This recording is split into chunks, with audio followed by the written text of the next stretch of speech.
مولانا احمد علی صاحب لاہوری رحمۃ اللہ علیہ مفسر قرآن، شروع میں تو وہ سکھ برادری کے تھے، اللہ نے ان کو ایمان دیا،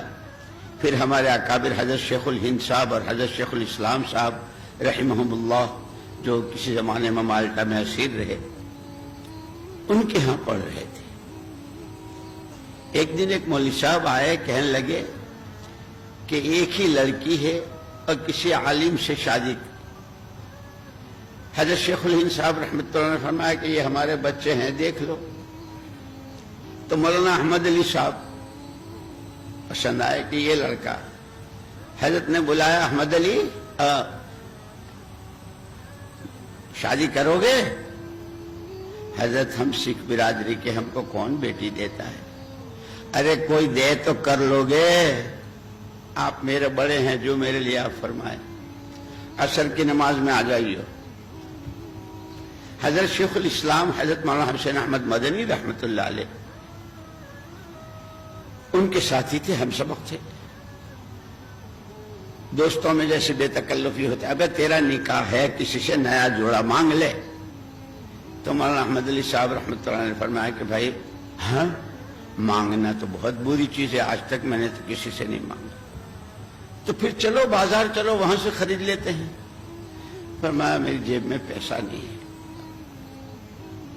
مانگنا بھی نہیں ہے، خریدنا بھی نہیں، جو جوڑا پہن کر آئے تھے بہت میلا ہو گیا تھا،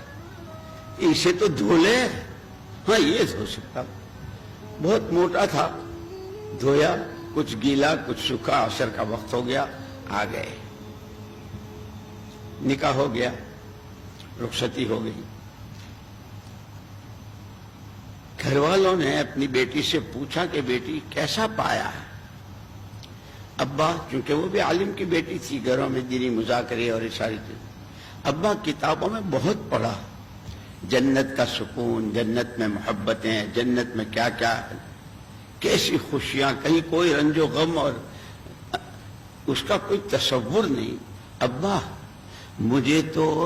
دنیا ہی میں اللہ نے جنت دے دی۔ وہ مولانا احمد علی صاحب رحمۃ اللہ علیہ ایک مرتبہ ریل پر سوار ہو رہے تھے، تقسیم کے بعد وہاں چلے گئے، تو کسی نے پوچھا تھا کہ حضرت آپ تو قرآن کے مفسر ہیں، اس پورے قرآن کا خلاصہ کیا ہے؟ 3 جملے فرمائے، اللہ کو راضی کرنا، اس کی مان کر، اس کی عبادت سے، جس کے مختلف شعبے ہیں اور اس کے لیے احکامات ہیں۔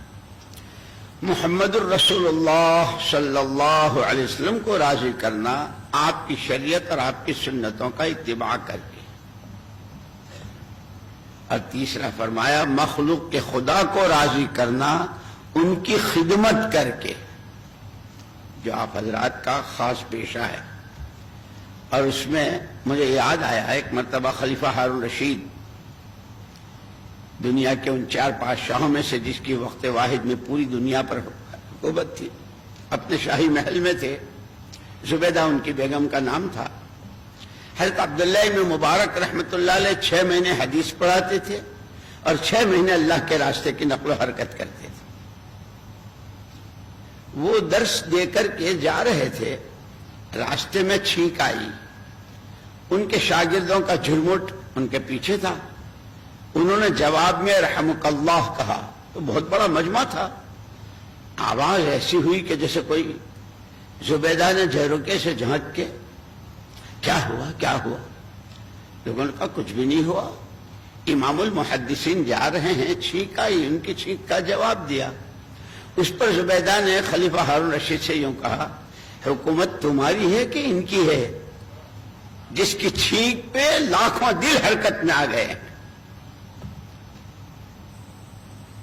ایسے میں آپ سے کہتا ہوں، حکومت میں جو بھی ہوں، لیکن اللہ نے آپ کو جو فن دیا ہے، جو آپ کی خدمت،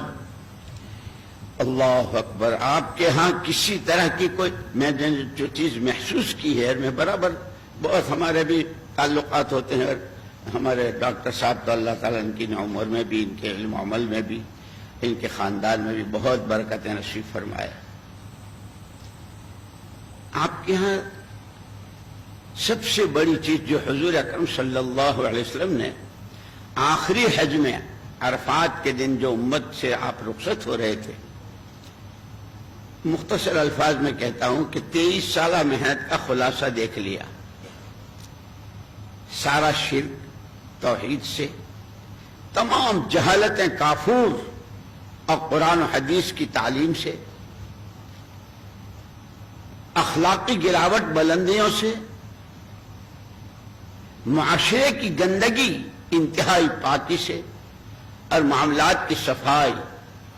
یہ 23 سالہ محنت کا خلاصہ یہ تمہارے حوالے کر کے جا رہا ہوں۔ لیکن پہلے سن لو، جتنی جاہلیت کی رسومات تھی، جس کو مولانا یوسف صاحب رحمۃ اللہ علیہ فرمایا کرتے تھے، رنگ، زبان، قوم اور اپنی برادری، وہی قوم، ان چاروں کو میں اپنے تلووں کے نیچے دفن کر کے جا رہا ہوں۔ آپ حضرات کے یہاں جو خاص چیز دیکھی، اس لیے کہ نبوت کی تعلیم میں جب بھی نبی نے اپنی قوم کو، اپنی امت کو للکارا ہے تو 3 چیزیں مشترکہ رہی ہیں۔ سب سے پہلے ایمان خالص کی دعوت دی ہے، پھر جو شریعت و سنت بتائی اس میں کتنا پیار بھرا جملہ ہے قرآن کا، انی لکم ناصح امین، ہم تمہیں جو راہ دکھا رہے ہیں، جس کی تمیز کرا رہے ہیں، اچھا ہے، برا ہے، نیکی ہے، بدی ہے، ہماری اپنی تمہارے سے کوئی غرض وابستہ نہیں، خالص تمہاری اپنی صلاحیت، تمہاری اپنی خداداد استعدادیں اپنے صحیح ٹھکانے لگے، اس کے لیے ہم تمہارے ساتھ یہ کر رہے ہیں۔ تم اپنی ناواقفیت یا نادانی کی وجہ سے ہمارے ساتھ اگر کچھ کرتے ہو، تمہاری طرف سے تکلیفیں، ہم اس کو اللہ کے لیے برداشت کرتے ہیں۔ یہ ڈاکٹروں کے ہاں بھی دیکھا، کبھی مریض جس طرح پھینکتا ہے انجیکشن کو اور اس کو لگی ہوئی نلکیوں کو اور کیا کیا کرتا ہے، لیکن ڈاکٹر صاحب بہت پیار کے ساتھ، یہ صفات ہیں، نبوت کی صفات ہیں۔ بعض مرتبہ ایسا ہوتا ہے کہ آدمی کے پاس چیز بہت قیمتی ہوتی ہے، لیکن اسے اس کی قیمت جب نہیں معلوم ہوتی ہے تو وہ اس کی قدر نہیں کرتا۔ چیز بھی ہو، قیمتی بھی ہو، تو پھر وہ اس کی ایسی قدر کرتا ہے کہ اس میں اور ترقی اور بڑھوتری ہوتی رہے۔ اور تیسری چیز، ما اسألکم علیہ من اجر، ہم تمہیں جس بات کا سبق پڑھا رہے ہیں اور جو تمہیں بتا رہے ہیں، اس پر ہماری محنتوں کا بدلہ ہم اللہ سے لیں گے۔